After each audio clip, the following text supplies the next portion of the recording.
School লাইফে যেদিন chowmein নিয়ে যাওয়ার কথা হতো সেদিনটা কিন্তু ভীষণ আনন্দ হতো, কারণ মায়ের হাতের এরকম চাউমিন আমরা প্রত্যেকেই স্কুল লাইফে কম বেশি খেয়েছি। আর সেই চাউমিনের টেস্ট ছিল অসাধারণ, মানে অমৃতের সমান বলতে পারো।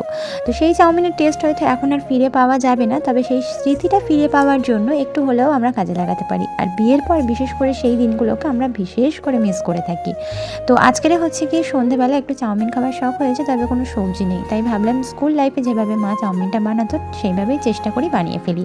তো সেইভাবেই আমি করলাম। এখানে আলু আর সেই সাথে ডিম, পেঁয়াজ দিয়ে খুব কাঁচামরিচ দিয়ে খুব ভালোভাবে ভাজা ভাজা করে নেওয়ার পর আমি কিন্তু সে আগে থেকে সিদ্ধ করে রাখা চাউমিনটা দিয়ে খুব ভালোভাবে নাড়াচাড়া করে নিলাম। তো মা যখন চাউমিন বানাতো তখন কিন্তু না ছিল সোয়া সস, না ছিল ম্যাগি মশলা, এই সমস্ত ছাড়াই চাউমিনটা বানিয়ে দিত, আর খেতে কিন্তু অসাধারণ লাগতো। তো আমি কিন্তু আজকে সেইভাবেই একদম সিম্পল সহজভাবে বানিয়েছি।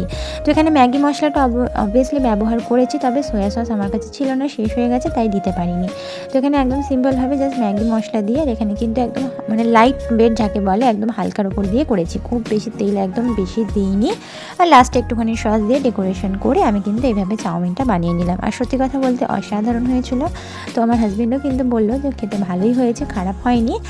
আর এখানে কিন্তু উনি আমাকে খাইয়ে দিয়েছিল, আমি যেহেতু ভিডিও শ্যুট করছিলাম, আর মেয়েও কিন্তু ভীষণ মজা করে খেলো। তো এই ভিডিওটা দেখার পর কার কার স্কুল লাইফের কথা মনে পড়ে গেছে, বা কে কে এইভাবে চাউমিন খেতে স্কুল লাইফে খেতে ভালোবাসতে, কমেন্ট করে জানাতে পারো। তো আমি এখানে চাউমিন খেতে থাকি, আর তোমরা আমার চ্যানেলটাকে এখনই সাবস্ক্রাইব করে দাও এরকম ধরনের ভিডিও দেখার জন্য।